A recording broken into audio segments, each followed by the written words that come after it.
to hearing from you. But over to Callum and Paul, if one of you would like to put your slides up, that would be great. We'll do that in just 1 second. Maybe a quick introduction from Paul and then myself, and then we'll get into the content just for a bit of orientation. Paul, do you want to go first? Yeah, okay. Well, thanks everyone for joining, and especially to Henry and Pension Playpen for inviting us. Yeah, my name's Paul Waters. I'm a partner here. I spent 20 years at Hyman's. Most of my focus and time is spent on DC consulting. I started working in the mid-90s, actually working alongside Mr. Tapper. I'm not sure he remembers fresh-faced me then, but we did and I was doing flexible benefits, and we were designing flex schemes and putting all the pension funding that allowed people to spend it on anything they want. Pet insurance, for example, had some merit, but I much prefer where we are today with the soft compulsion world of AE. But there are some nods to that in the policy paper around sidecar savings, which we might talk to. But anyway, I'm part of the DC only generation, coming to retire in increasing numbers over the next 2 decades. And that's what I'm really passionate about, aware of the challenges that they're going to face and how we can solve them. So that's me, Callum. Thanks, Paul. Okay. It's always a little bit nerve-wracking presenting to an audience where there's a small handful of people that know almost everything in the pensions industry. So I hope you'll treat us kindly here. But Steve Goddard suggested this is WOW, the untapped potential of pensions. I didn't have the courage in the slides to put WOW on it, because that's setting too high a bar, but we'll see where we go. I've been in pensions for 20 years also, 40,000 hours helping people improve pensions for future generations. And I work with the likes of John Hamilton on the call and others on DB and DC companies and trustees, and work with Paul and the policy team at Hyman Robertson. So into today's session. Henry, you might remember I joined you on the 16th of June 2024 last year, and we talked about a wish list for Emma Reynolds and what the new pensions minister might do if she had a free hand. It was a new government. I was just taking on this pensions policy role. And we talked through many of the things that people are familiar with, like auto-enrollment improvements, increasing the amount of cash coming in. But we left and had a good conversation about some difficult questions, like who's going to pay for all of this? Is the £70 billion that the government's spending on tax relief as impactful as it could be through the policy intent? How can should pensions help with property and helping get a deposit so you are not renting in later life? So reflecting on these difficult questions, we set ourselves this task, Paul, myself, and the pensions policy team, to say, look, if we're going to change and improve pensions, we have to find something that works for employers, employees, and the government, and is sustainable for the next generation. So we set ourselves this challenge to come up with a package of proposals that would sufficiently align all the necessary stakeholder interests to achieve a better future. We do not have all the answers. We definitely don't think everyone will agree with and love all of our proposals, and that's okay. It's really just to stimulate discussion, and we are hopeful that it plays a modest part in stimulating insights and ideas that the government ultimately take forward. This is a once-in-a-generation opportunity this year, I think, to shape the future of pensions. We've got the pensions bill that's currently being drafted, but we also have phase 2 of the pensions review, which has the potential to set us on a much better footing for the future. So what I was going to do is, what we're going to cover is why the government is so focused on growth and how our ideas may help with that. We'll look at, before we go into our ideas, the guiding principles for what shaped our ideas, or kind of broadly, what do we stand for, and therefore, where are we coming from? So Paul's going to cover that. Then we'll canter through the ideas, and we'll do that, the sort of key ones, reasonably swiftly, so we leave plenty of time for questions. That sound okay? All right, let's see if I can share the slides, which was the request. This is always the nerve-wracking digital moment. Thumbs up, Chris, if there's some magic happening on the screen. Perfect. So there's a picture of myself and Paul on a good day, certainly in my respect, 10 years ago. Why growth, or why is the government so focused on it? You may have seen this picture before. It's in the public domain. I did a little more reading, prompted by a conversation with a friend on Saturday to get under the bonnet of this a little bit more. So This is the Office of Budget Responsibility. They do a 50-year projection of what does the fiscal landscape look like, and they do that by every 2 years, biannually. And they've also looked at scenarios around climate and health and so on. But this is the central projection based on the policies that we have today about how much the government expects to spend, which is the kind of blue-green line, as a proportion of GDP, relative to how much the government expects to receive in revenue. And just now, the green line is above you can see the COVID spike and you can see the great financial crisis spike there. But even just now, although we're spending more than we're receiving, the level of tax broadly at 45% of GDP just now has only been this high back in the 70s. And then from here, you can see that the line goes up considerably. Big drivers for that being interest on debt, health, and state pension, social care. So some big drivers of a gap. And the gap between these two things is money the government needs to borrow. So we're in an environment just now where the government in March 2020 was paying like 0.5% interest rate on long-term debt. It's just incredible, but ultimately unsustainable. If only they borrowed a lot more at that time. Whereas now the interest rate's like 10 times as high, so that's a big driver of the government spending as it starts to accumulate. And what we expect to see is 300% debt to GDP long term if we follow this path. I do not think we can follow this path in good conscience, but as a dad of two young men now, 13 and 16, I look at this chart and it makes me nervous. Like when you really unpack this, it is quite alarming, and that's why Torsten Bell has said, look, this is about much more than pensions. We need to stimulate growth.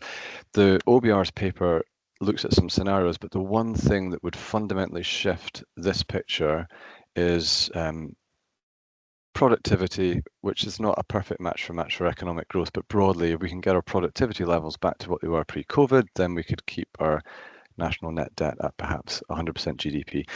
Now, you might be wondering, why does any of this matter in a pensions perspective? Or many of you will know,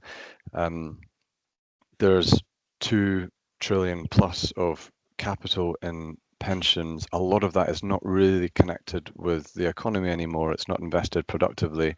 Now, the great and good of the economist world look at productivity and what would unlock increased productivity, and it's there's not a black and white answer. But as I read across it, it appears to be that if we can invest capital in our infrastructure, and our level of capital spending has been very low for a long time relative to G7, infrastructure, scaling up businesses, leveling up regions, there's a role for capital to help invest so that our workers people in the country are more productive.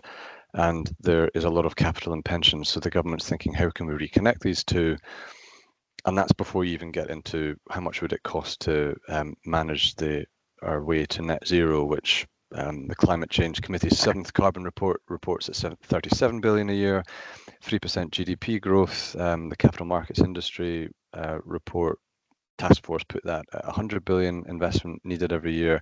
There's a lot of money needed for investment. There's money in pensions. You can see why the government is looking to stimulate more from pensions. So that's the problem from the government point of view. And one of the ideas in our paper is to say, well, perhaps we could change the timing of when pensions tax changes hands, if not changing the absolute incentive, and that could free up tens of billions, which Paul will touch on, to start to give us the investment capital that would enable us to invest to improve productivity. Big question or challenge for me is, how do you make sure you invest it in the right things? The government this year is looking at our infrastructure strategy and our industrial strategy, which may start to point to where they feel the biggest points of influence for productivity might be and for pointing capital towards. So lots coming and big problems to solve, but also Paul and I have got some ideas to share where we think we can align interests and help reconnect pensions with the economy to solve this problem and improve pensions as well. So I'll take my slide down. That's the big picture bit that was framing our thinking. Some big problems to solve. Asking to put more into pensions will make government nervous at a time when there's not a lot of fiscal freedom and space, but we think some lateral thinking can solve that. Any questions on the big picture before we go over to principles and ideas?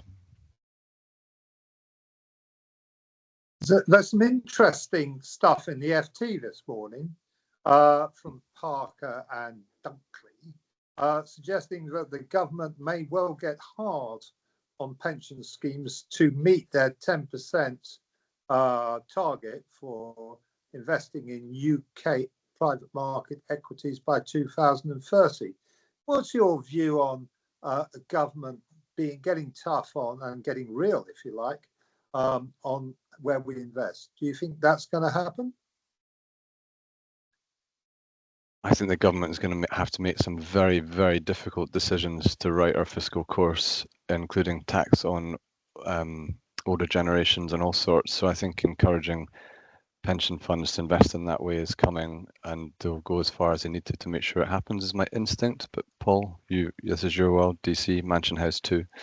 Yeah, it's interesting. We're hearing that not all of the providers who signed up for the first Mansion House Pact are comfortable with what's being mooted in the FT this morning around the 10% in the UK. And my understanding is the government would love to achieve it without mandation. Having to go as far as mandation and being on the hook for things not going particularly well with people's returns on those investments is probably the last resort for them. But as Callum said, the problems are big enough and the government feel like they're prepared to make radical enough action to change it that we're not surprised. I see we've got some hands up, but yeah, that's my response from the DC team here. Ron, I think you were first.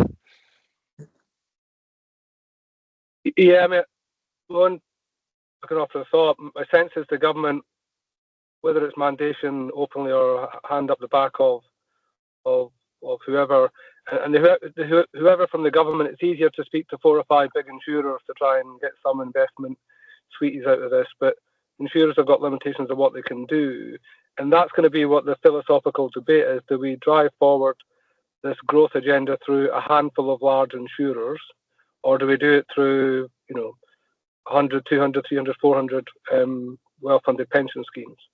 And there's obviously a political dimension to that. So I think they will get mandation to some extent. They've got to kickstart the process. They won't call it mandation, but whether it's how they structure the tax release, but I think that will come. Ultimately, you've got to go back to trustees or investors deciding the best place for the money. Thanks, John. Thanks. Bobby, do you want to have your say? Yeah, so my reading of it, the way they're talking about consolidation now, is that they're going to go for they're leaving DB alone, because I think they'll get agreements from the master trusts. I think the master trusts are already, the big ones are already going down that path, and I think they might do some mandation in local government schemes. And as John just said, they're getting some progress as well with the PRA. There seems to be some appetite in the insurance world to take a bit more risk and a bit more growth, and they're talking about moving away from the EU laws. Now we've got the freedom from Brexit to actually make some more changes to matching adjustments, etc. So I think they are. It's all coming from the Treasury. I think the Treasury is finally getting the answer from the DWP, who's stuck in the middle, that the DB is just a bit too hard. So that on the consolidation, they've just been now talking about the DC consolidation and the LGPS consolidation. They've actually stopped talking about DB consolidation. Interesting view. Oh, okay. Have we got any other hands up? Can you see, Chris? Terry Pullinger, I think you've got your hand up.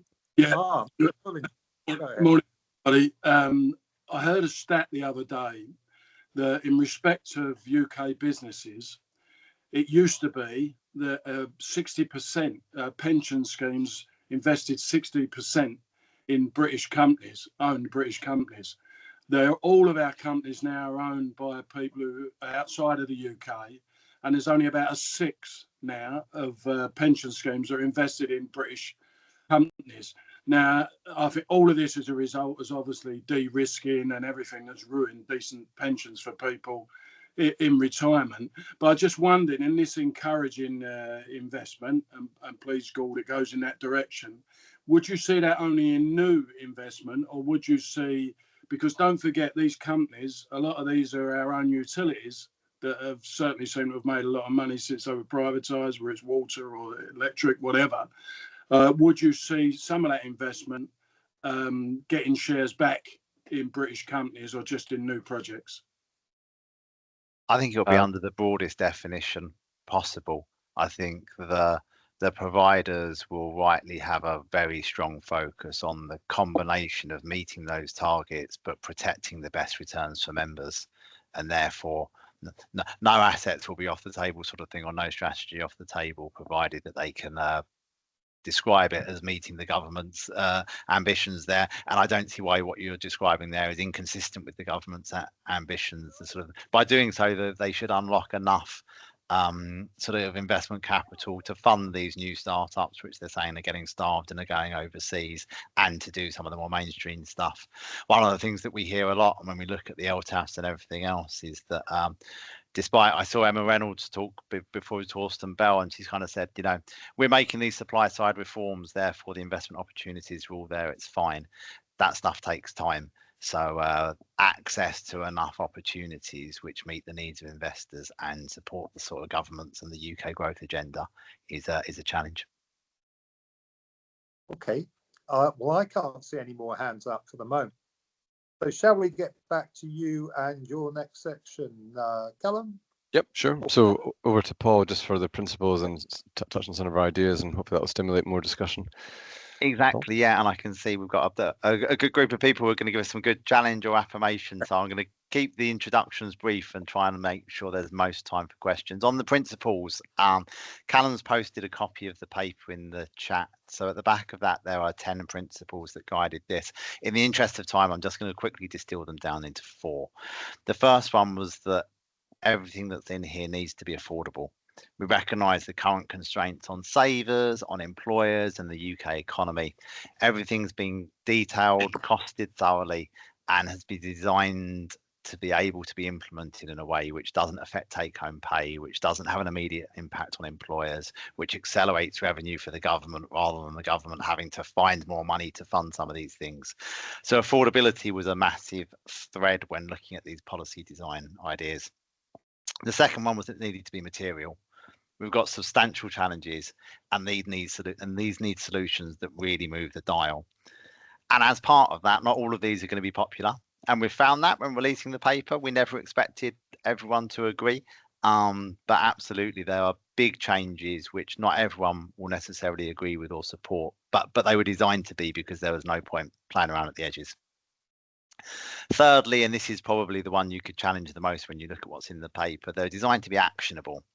Things that could be done in the short term immediately that has short-term benefit, as opposed to making changes that don't achieve things for decades to come, given the constraints that we've got. And the last one was they were designed to be equitable. So, you know, as far as possible, we wanted to leave no one behind. We wanted to level up where we can. A couple of examples of that, sort of the sidecar savings idea. Got a bit of echo there, as part of auto enrollment to help lower earners benefit from, say, the employer max contribution, which maybe they're not getting at the moment. Auto enrollment for the self-employed, to bringing them into the pension system a bit better. That was one of the other principles behind what we did. And we accept that some meet these criteria better than others, but those are the things that were guiding us when trying to put this together. So we've got 3 or 4 slides left which talk about this from the perspective of each different stakeholders. And importantly, what we thought we'd try and do is just draw out a few of the policy ideas to get challenge feedback on along the way. There's probably 8 or 9 in the paper. The 4 that we were going to try and draw out was, first of all, reforming the pensions tax system. Secondly, collectivisation and the benefits of CDC, but collectivisation. Thirdly, unlocking DB capital and the benefits that that can do for the economy. And I'm already realizing that's a heroic thing to cover in 37 minutes with this group. The last one was enhancing auto enrollment, and we've left that for last because it's probably the least novel of them all, and maybe we'd spend more time on the others if we get the chance. So that's what we're planning to cover. So thoughts and questions ready for that, and we'll stop as we go through each one to give a chance for those questions. if people can see that okay. Let me just make it a bit bigger. So the first one was looking at this from the perspective of the Treasury. So we think if implemented fully, these reforms could deliver 28.5 billion a year. 22 billion of that is from pension tax changes, and I'll come back to that one. 3 billion from DB surpluses, which we're going to cover a bit later as well, how you might unlock those. The £500 million from collective pension saving and auto enrolment changes was the bit we were going to cover at the end, so we might not get to. So this is thinking that through collectivization and CDC, we think you can lock up to 20% to 50% better returns for the same amount going in. And that's really important for us. It's kind of a way to help this DC generation who are struggling without them having to save more. One way of doing that and sort of incentivizing the scale up of the CDC world would be to actually reduce the amount you need to pay for auto enrolment if you had a CDC scheme. So reduce that by 1%, say, and therefore enable more money to more returns for members from the enhancement, but also less tax relief having to be paid out from the government, which is where that £500 million comes from. Terry, I see you've got a question. I'll come back to that in a second. And then the last one was 3 billion from reforms to the state pension, which we won't touch on today. But if you look at the paper, it talks about keeping the triple lock until the state pension reaches a certain level, say the PLSA's minimum level of standards, and then reforming that such that longer term, the cost to the exchequer is less. I'm next going to talk about pension tax changes, but before I do that, Terry, I saw your hand pop up. I can't see everyone else, by the way, so if others have got questions, I'm sure Henry will chair for us. Yeah, well, I'm not so sure about the triple lock idea, obviously, but you did explain it would stay for a while. But the way I read the document, was that I don't like these comparisons. That it's more generous than anywhere else in Europe or whatever. I only look at it on the basis of people that are only receiving the state pension. There are those, of course, still got a private pension running alongside of it, but they're only receiving them, and they're hardly people that, the fact that there's a guarantee of 2.5% or whatever, that isn't a lot of an increase for people that are living on that type of money. So that was an immediate concern. The other thing is, I wonder what strikes me as someone who doesn't consider DC schemes a pension and has faced quite a lot of criticism for saying that sort of thing in the pensions industry, why it's noticeably missing from this slide. Is there an obvious reason for that? And if it is obvious to everyone else, I apologise, but it's the sort of thing I notice and want to pick up on. And if I'm trying to explain these things to ordinary working people, if you like, who have no knowledge of pensions, why are they not included? Why is DC not mentioned in the context of us removing the barrier for more adequate pensions? So firstly, on the state pension one, I think we're broadly in agreement in the sense that we recognise that the UK has got one of the lower state pensions in the OECD. We're firmly behind the triple lock as a means to improving that such that it is more generous and it does what you described, Terry. I guess what we're saying is, but not forever. At some point, I think our paper might say from 2030. Callum, you'll be able to correct me on that. That's right. And there's kind of thinking behind that, Terry, because I appreciate, I'm with you on the sentiment, is that if you keep going with the triple lock forever, then eventually you end up, you just don't have enough workers to pay the tax to cover it, because the triple lock means it grows faster than the economy does. And when you have something growing faster than the economy, then in the end, it is the economy. So at some point we need to move away, but we've got another 10 years, I think, to go until it's at a level that would be reasonable to do that. And then we can start to get it moving in line with wages and how workers are experiencing things, subject to perhaps a floor. But the second, that helps. But the second question, DC, we cover a lot more later, but is there more to it than that, Paul? So the DC one, let's just see if we can cover that. So in the paper, we talk about increasing the AE minimum rates from 8% to 12%, which is where the DC generation alone would get 50% more. We talk about introducing a sidecar savings vehicle for the first £1,000, such that particularly lower earners could still participate but have more financial resilience.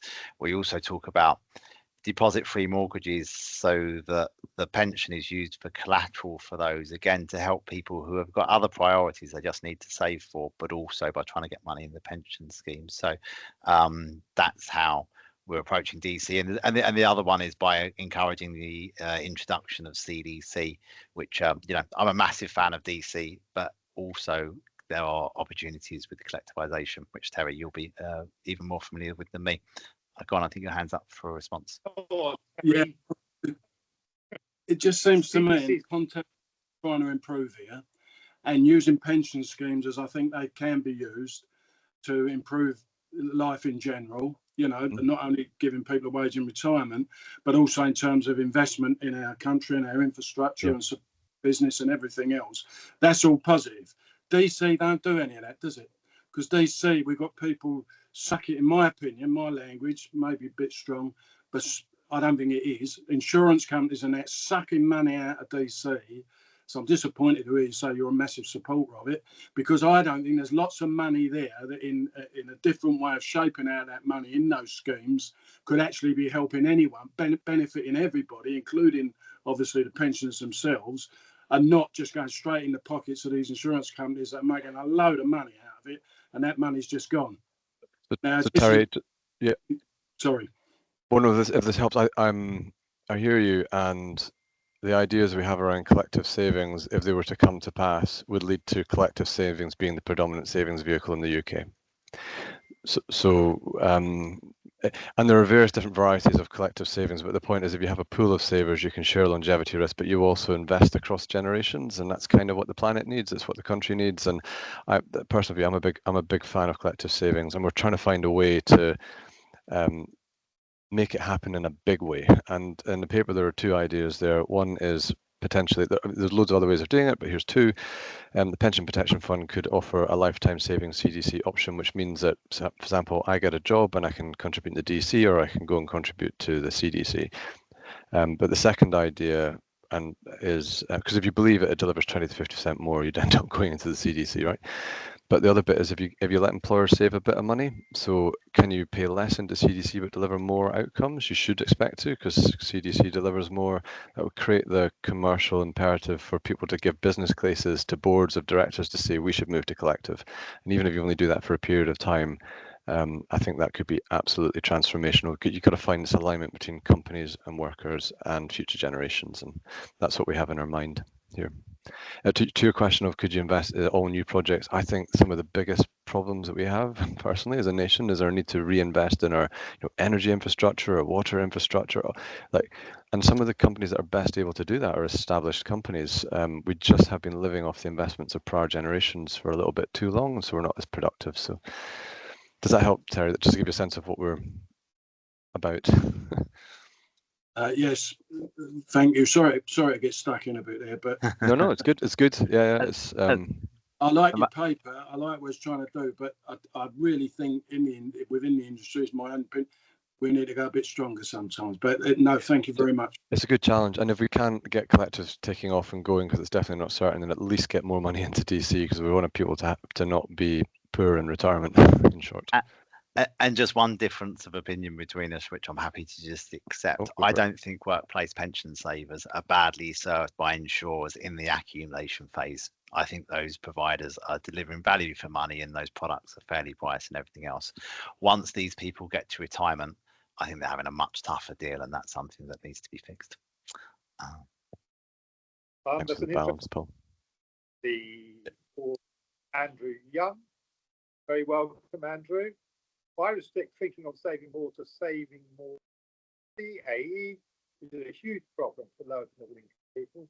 Why not link your CDC ideas to national CDC variation on national? I don't know if you want to expand on that, Andrew, but basically a view on national CDC schemes, an interesting one, which is being proposed by Andrew before. I'm sorry, I struggled to hear that, Henry, and I couldn't see the chat. Callum, did you hear that? I I think the idea is, what if we had a national compulsory CDC? Can we free up auto enrollment DC a bit? I think this maybe speaks to the philosophy of what's the role of markets and what's the role of government, and we'll have different views on this call about that. My sense is it's innovation and productivity and all the things we need to thrive as a nation requires active markets, and so I'm wary of having a national CDC. But if that's answering the question, Paul. I just wanted to give a bit of context here. I just saw the Master Trust figures recently, and there is a big adequacy problems in terms of amount being invested. But put that all aside, the actual money being invested in Master Trust is massive. I mean, the People's Pension will have 100 billion in not so long. They're having billions and billions in automatic enrollment contributions. So this won't be a tax take, massive tax take of that level. But even if they're getting things like 5% in their default or 10% in their default, 10% in just the People's Pensions default will be £10 billion in 3 or 4 years' time. Absolutely, yeah. And Nest are doing similar stuff. I'm trying to remember the name of the Australian private markets infrastructure business, which they've they've made an investment to, and using that sort of knowledge and expertise to improve what they can do in the UK market in DC. So the scale that some of those larger schemes have. And that's an example of the ambition that they've got and them taking action to do that. And they believe, obviously, that the returns for their members will be greater off for it. Well, just one very quick thing on this slide, Terry. I think this kind of speaks to your question as well. The reason we started with what Treasury would get is last year, everyone was saying we should get more money into auto enrollment, get more savings into pensions. But the main pushback is ultimately it costs the government money and the government doesn't have any. So we're trying to find, that's a bit blunt, but it's a fiscally constrained environment. So trying to find a way to free up money for the government to invest in the country. That's what the motivation from this is. Okay, John Hamilton, do you want to have your word? Yeah, thanks. Just very quickly, just some of Terry's points. I mean, a lot of things in the paper are not as far as I would have went. I'd have went hard on a lot of them, but part of the balance, what the guys have skillfully done is try to find something that is workable for everyone. So I really appreciate that. I mean, there is a point that Andy and Callum were talking about. There's a huge philosophical point. I mean, you could say pensions are so important that it should be provided by the government, and therefore the government should do a collective CDC. But an alternative view is pensions are so important and so big that it's only the economy that can pay for them, and they've got to be part of the economy. So there is the paper at least puts these things on the table. These are important, and what's the best way as an economy to pay for them? My own view is they're too big to be hypothecated. They've got to be an integrated part of the economic solution. But the paper is really well balanced. I think we could all wish for things to be harder and faster, but actually I think it's well balanced. Thanks. We wish you harder and faster, boys. Sorry? You wish you'd gone harder and faster. In our paper, yeah. I found myself toning down some of their ideas from places across the business to try and find something that I thought could get done. So, for example, the 2017 auto enrollment reforms are not totally in there, but if we had a complete free hand, they probably all would have been. So that's kind of gives you a flavour of it. Andy gave a good challenge in the chat, which is this is taking money from the future and there when you need it more.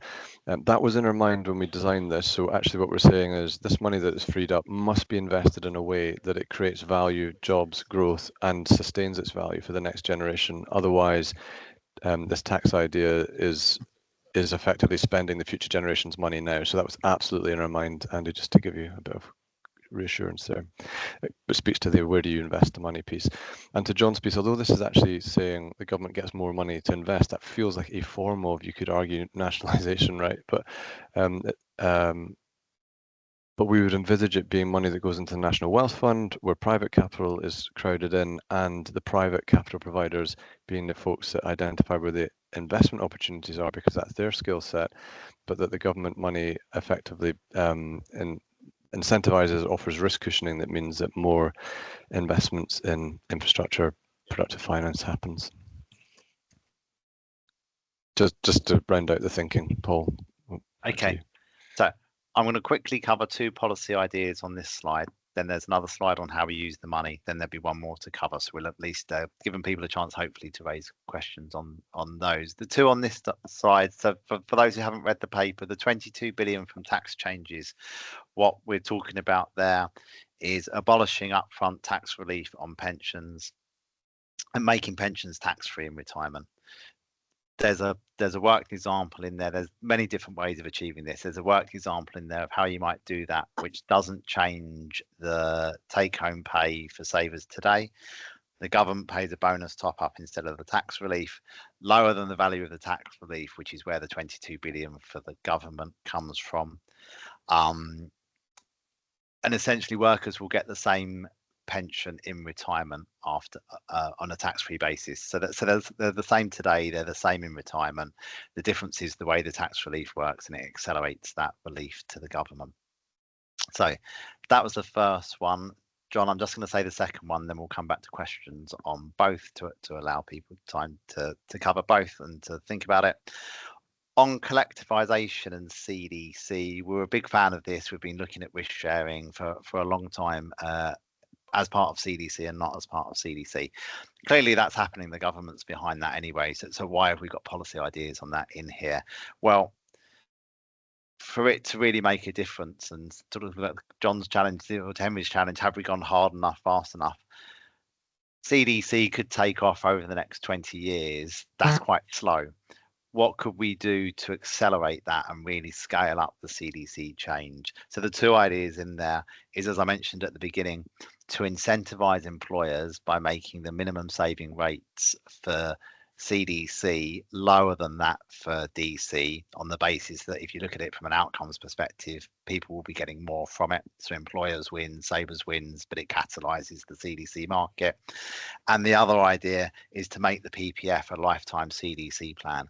And we think that's valuable, particularly in the early years, to encourage employers to take the leap of faith to go into CDC, such that there's a lifeboat scheme for CDCs, and they can be reassured that there's a lot of intergenerational value here that will play out over generations and generations. If you're joining a CDC scheme at 30, you want to know in 100 years' time someone's going to be there to help pay the pensions. And so having the PPF as a backstop for that, we think would also help catalyse the industry.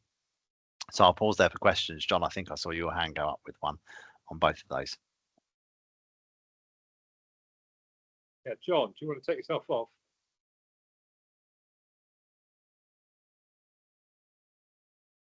That's John Quinlan, not John Hamilton. Oh, okay, sorry. Yeah, the question I've got in relation to tax relief is, what's the proposal in relation to DB accrual? Is the idea that the annual value of DB also gets taxed, in which case there's clearly some implications for unfunded and for cost of living? I'm going to neatly swerve that to my DB actuary colleague. Yeah, and they had a similar question in the chat. That was for me. No, it's a great question. So the key thing in designing the solution for DB, and there are many ways, and I could share one, but we might end up going down a rabbit hole, is to do it in a way where it's take-home pay neutral for the worker and take-home pension neutral when they come to retirement on an expected basis. And one way of doing that would be just gross contributions coming in, part of it then goes to the government, less goes into the scheme, and then the scheme pays out less on a net basis later. And all the administration, payroll, and actuarial stuff needs to be done under the bonnet to keep it simple for savers. So it can be done. It would take some thought. I'm sure that with the right people, you come up with an even simpler solution than that. And Paul and I on the tax boundaries piece, there would still be government incentives to save because investment returns are tax-free. You don't pay in retirement, still tax-free. There's a government bonus up front. You are paying the same lifetime in our proposal tax incentive. My instinct is you'd still want to put a boundary around how much incentive you provide savers, which in my mind would mean you probably do keep the annual allowance, but just that's my early thoughts. John. And back to the question of what we would want it to do. I would have wanted to have more radical that abolished annual allowance and lifetime allowance, because there's all sorts of complexities with pension tax, which I just think we should get rid of, but we didn't go that far. And actually, Paul, just on that, like if the government got interested in this idea and we're up for this, we could simplify. If we're going to make a big change, why don't we just simplify this a lot further? But I think if we went in with the whole simplify it a lot further immediately, it might just scare the horses. Was kind of our thinking. So hopefully it leads to somewhere even better than we've suggested. I was going to say that Andrew Young had mentioned that you have to actually think about DB, and in particular, I guess, unfunded DB, which is a huge part of the payment of pensions. And that's not going to be easy at all. Well, I wonder if unfunded is potentially a lot easier. So take-home pay is unchanged. Your contributions become net, and then the bit that grosses it up goes to the government. So your take-home pay is unchanged, and your take-home pension gets written on a net basis rather than gross. That's it. Simple, right? Andrew, sorry, thank you.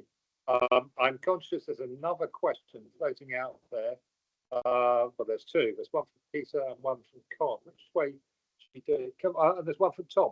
Tom, let's have yours first, and then I'll move on to the other two, and then we're going to shoot past our finished folks. Thanks, Henry. So on the tax relief and the move to tax-free income, I'm really sympathetic to the idea of moving away from tax relief, which no one understands and doesn't work as an incentive to save for most people. So a simple, transparent top-up, I think, is an attractive idea.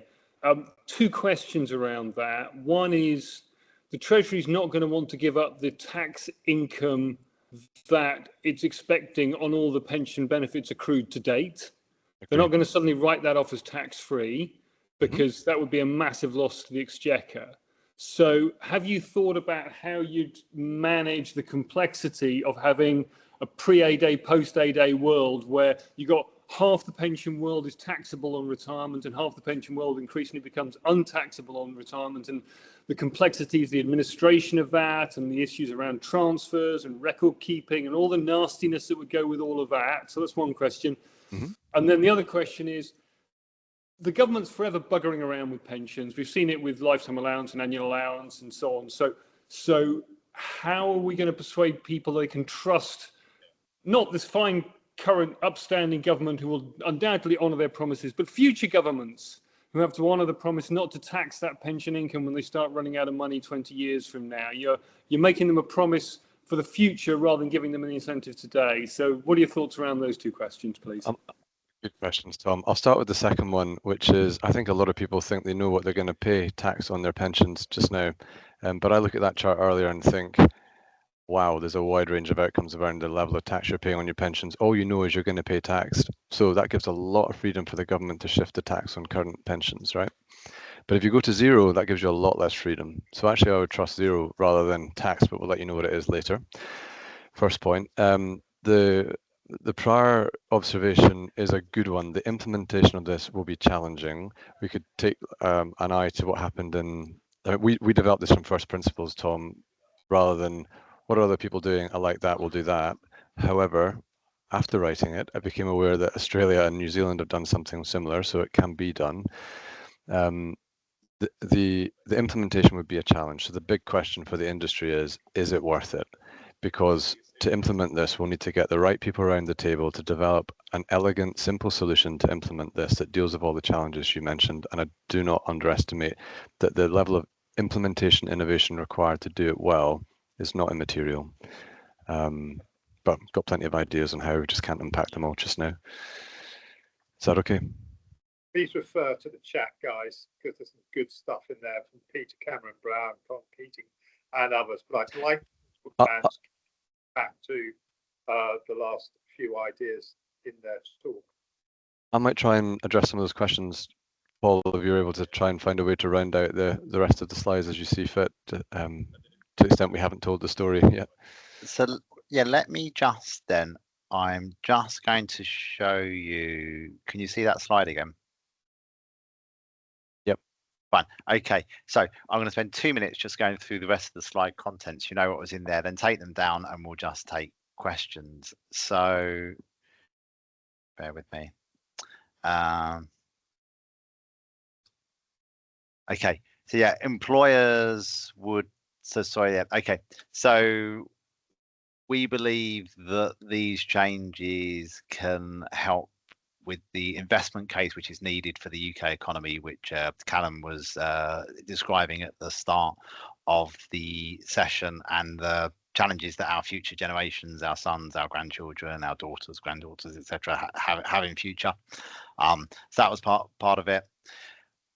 We're very aware of the challenges of employers, and these changes would enable savings, not costs, to employers. One of the ones which we were going to touch on was the idea that DB pension surpluses could be freed up under some sort of TPR regime of well-funded schemes, and that those surpluses that could get paid back to employers get taxed at 25%, making more money from the exchequer, but also then allow employers to invest more in their people, in their businesses, and in their DC schemes. And even we're seeing that now with some DB schemes running on to fund DC.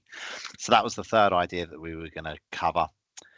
And then the final slide, which we briefly showed at the beginning, was around those auto enrolment changes and the difference it makes for workers in the language of the Labour government. So the ability to, the 50% plus more number is from changing the AE system to go from 8 to 12, so clearly 50% plus, 50% plus the benefits of collectivisation of CDC, which is the plus, whether that's an extra 20%, 30%, you can decide, sort of thing.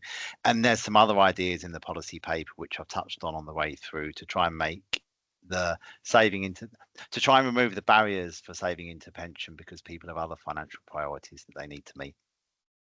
So that just completes the picture. Sorry, I can't stop sharing. And if it's helpful, we could just use the last 10 minutes to cover as much as we can in terms of questions. Can I ask very quickly, just for you to explain how your mortgage assistance from pensions differs from those which are being discussed by the FCA and others at the moment, because I think they do, and I think they're really quite interesting. Are you happy I cover that? Yeah, go on, Callum. Sure. So a lot of the ideas or proposals out there in the world just now, and I believe the FCA's proposal is to allow you to disinvest some of your pension and use that to put into a deposit for a mortgage to buy a house. So it's a choice. I'll have a house or I'll have a pension, sort of thing, which you know, perfectly reasonable, and I think choices have value. So that's a good. I think in and of itself, having that versus not is a good thing philosophically from my perspective. But what we're suggesting is, well, what if instead someone, I mean, I chatted to a graduate and they love this idea, so sample size of one, but what if instead you save up some money into your pension? Maybe you've got £10,000 in your pension. I'm just keeping the numbers simple, across the first 5 years of working, and you want to buy a house for 100,000, but you don't have any money for a deposit.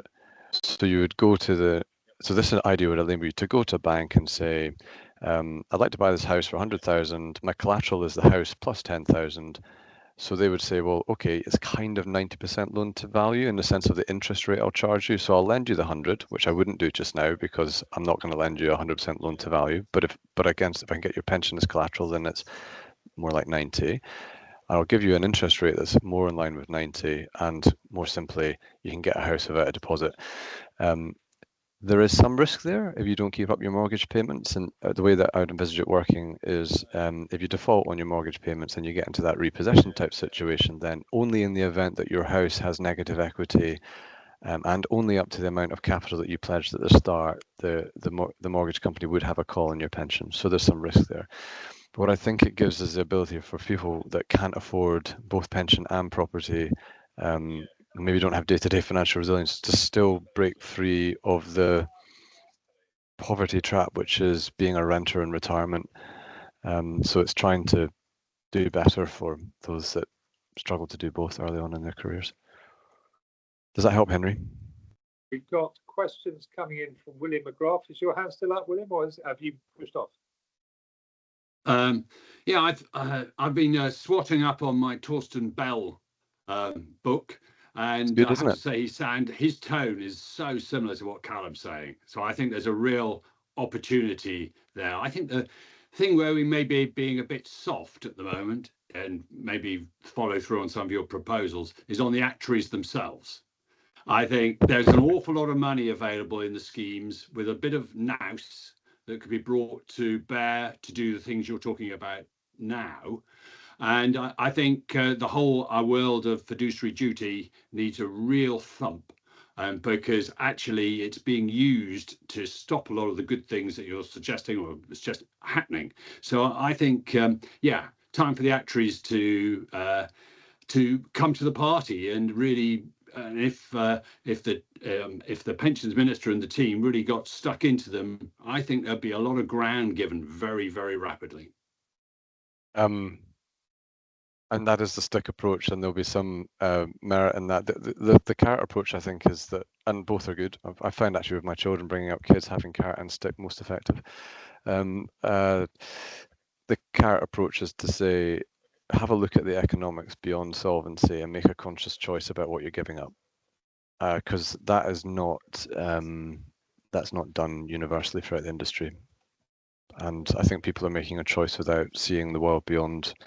They're just happy to have got to a point where they can insure, but actually the post-insurance economics are very compelling. If you can share those with members and sponsors, there are win-wins beyond solvency, but it's not for everyone. I'm just really keen that people make conscious decisions. Yeah, absolutely. Great stuff, yeah. I'm going to pass you on to Con. Con, you've had your hand up. Yeah, I just wanted to make the point that Callum's idea there of hypothecating his pension in order to buy a house, in fact, is a very bad idea. The idea of hypothecating pensions generally is a poor idea. It's why it's not allowed. And the one part of your estate which can't be seized in bankruptcy is your pension. Now, there's actually nothing wrong with allowing a pension scheme member to borrow from his pension fund and for that to be part of his deposit arrangement. In fact, the scheme that I ran for donkey's years, NATO, was a provident fund, and in particular, it allowed members to borrow from the scheme for, among other things, house purchase. And that was something which the government of Singapore copied from us in the creation of their scheme. So yeah, you can allow access. It's perfectly viable.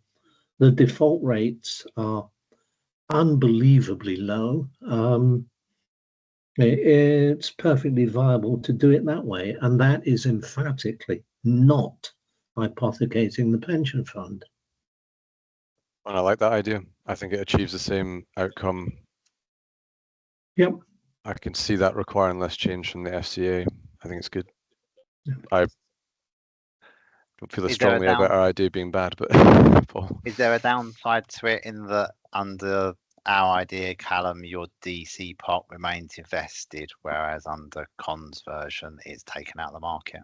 Not so that makes one right or the other one wrong, but well, is that downside? If that was true, I wouldn't like it. So what I heard, Con, just to check, was you could effectively, I've got £10,000 in my pension, so I can borrow £9,000 against. I can borrow £9,000 against that, put that and direct that into deposit. We actually showed it as being the pot remained there untouched and continuing invested, and a 9,000, if that was the amount borrowed, shown as a loan. And Con, if it helps, I think both of them achieve the same economics, and so I would go whichever is least frictional from a regulatory perspective.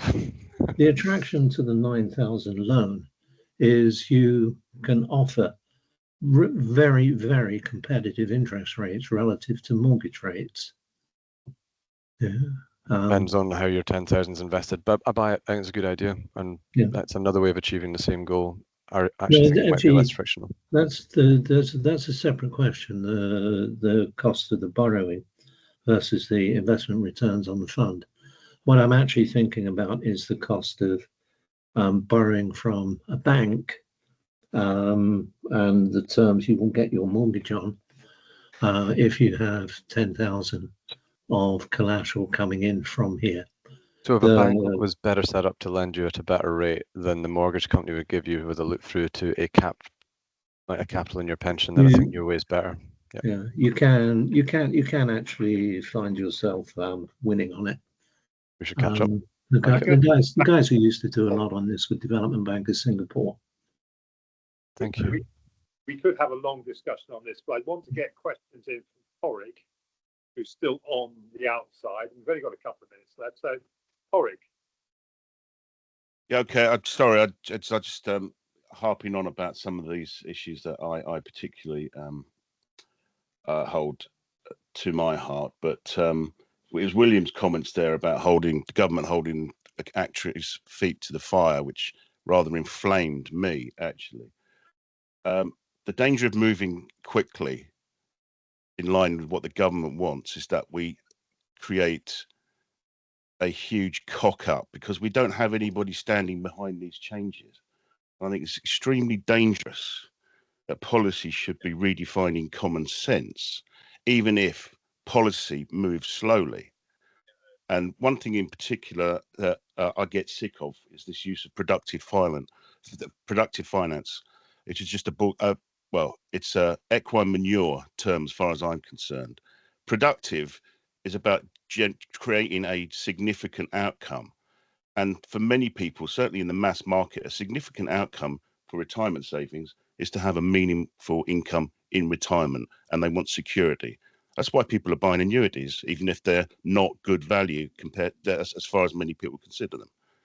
So I'm just flagging it up again. It's something we can't lose sight of when everybody really wants to go gung-ho and shift the needle as far as to fall in step with this government and the previous one's general policy thrust.